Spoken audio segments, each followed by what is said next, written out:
Hello，大家好啊！歡迎嚟到牛丸佬嘅頻道。開始之前記得用你哋嘅發財小手訂閱同埋讚好，仲要撳埋個鐘仔，咁樣一有新片時呢，你就會第一時間知道噶啦。仲有片尾仲有彩蛋，大家記住睇埋落去啦。各位觀眾，今日呢單料真係笑唔出，火都嚟埋。你諗下，我哋平時去搭地鐵，本來應該係咩？準時到公司，返到學校，方便快捷。點知今次有個阿婆，成個人衰到震，好似自己係車廂皇后咁樣，逼人讓座，逼到全球網絡都知道。有人拎蔡瀾揮舞，最後搞到有人起飛腳，仲拖，好似車廂版格鬥天王咁吓。呢啲唔係戲嚟嘅，係真人真事，仲要有片睇到清清楚楚，調假到呢。我講真，呢啲所謂倚老賣老嘅人，真係一個最衰示範。你年紀大，我哋尊重你冇問題，但尊重唔係等於縱容。你唔可以因為自己年紀大過人呢，就覺得全世界都要聽你使喚啦。呢個世界係咪你開嘅？地鐵張凳係咪你屋企梳化？如果係咁，下次不如自己買架車坐啦。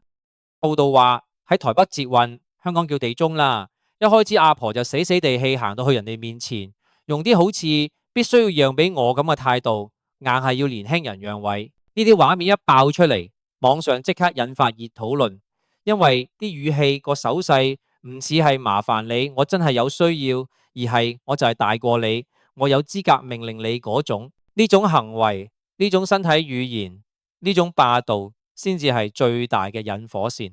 唔係個個後生仔都係鐵打，人哋都要返工返學，仲未食早餐。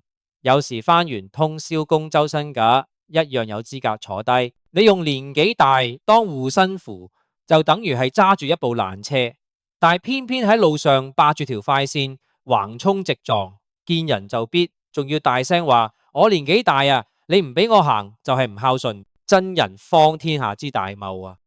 之後最誇張嘅係件事唔止係口角，竟然變到有片段見到年輕人起飛腳，仲有人話阿婆拎住蔡瀾掃人，哇！公共交通即刻變擂台賽，地鐵秒變格鬥場。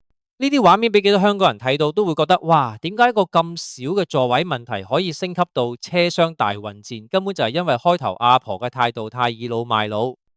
我唔係話長者唔值得尊重，唔係話佢哋唔應該叫人讓座，絕對唔係。但係你要人尊重你，第一步係你自己都要尊重人。如果真係腳痛腰痛，真係有需要，我相信大部分乘客一定會諗辦法讓位，甚至自願讓開。但係而家唔係。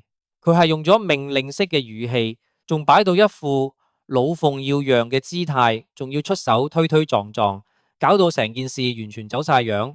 老實講，咁樣唔係求幫助，係求敵人打你。有啲人仲會幫阿婆講好說話，話佢可能真係辛苦啊，年紀大啊，要體諒。但我想講，體諒唔等於縱容，體諒唔等於俾你肆無忌憚。舉個例子，好似有人喺巴士上面嘔。你明知道佢唔舒服，你會幫佢，但係如果佢一邊嘔一邊鬧你，仲要拎嘢掟你，咁就冇人會同情啦，淨係會覺得你肉酸同麻煩。而家啲片同報道流出嚟，大家見到嘅唔係一個需要被體諒嘅長者，而係一個唔識收斂嘅麻煩製造者，咁樣只會害死其他真係有需要嘅老人家，因為咧大家會有心理陰影啊。下次有個阿婆上車呢，就會諗死啦，又係唔係一個會鬧人嗰啲？你睇下一個人嘅霸道行為呢，搞到整個群體都連累，呢啲先係最毒。講真，無論幾多歲，公共空間就係公共空間，車廂係大家共用嘅，唔係你嘅後花園。你有需要就用禮貌同誠懇啲去表達，唔係用聲大手快同埋兇人嘅態度去搶。年紀大唔係免死金牌。唔係你可以用嚟威逼人嘅通行證。如果咁樣行落去，社會只會更加撕裂，長者同年輕人只會越來越對立。最後我想送翻句說話俾呢啲倚老賣老嘅人，尊重唔係天生嘅，唔係因為你有幾多歲就自動附送，尊重係要自己爭取翻嚟，用行為同態度換翻嚟嘅。想有人幫你，就先要自己放低身段，唔好再攞住個老人牌當免死金牌。如果唔係，大家記得你嘅唔係你年紀幾多，而係你哋幾霸道幾失禮。所以呢，下次大家搭車記住啦，幫人唔係問題，但係唔好俾人當你傻仔騎住，尊重係雙向嘅，冇人應該因為自己年紀大過你就可以自動升級做車廂皇帝。今日我淨係想講一句就唔好再倚老賣老啦，真係夠啦。咁我都想問下大家，如果你係片入邊嗰個後生仔，你會點做？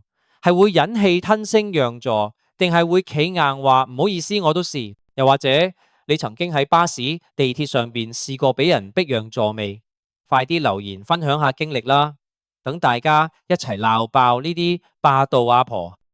好啦，呢條片就講到啦，到中意嘅記得訂閱同埋讚好，仲有分享俾你哋啲朋友。等我繼續幫大家爆料鬧爆呢啲衰人。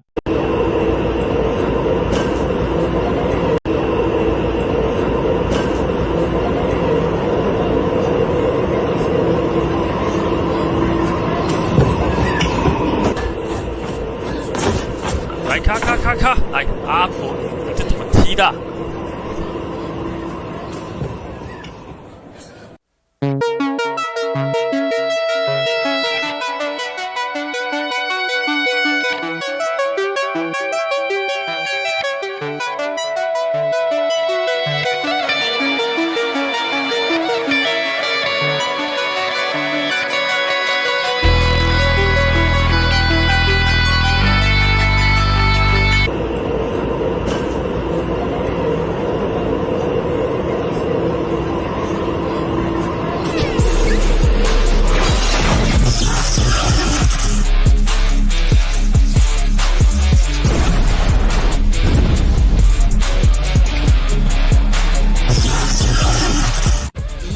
卖老，第一是吃我包包。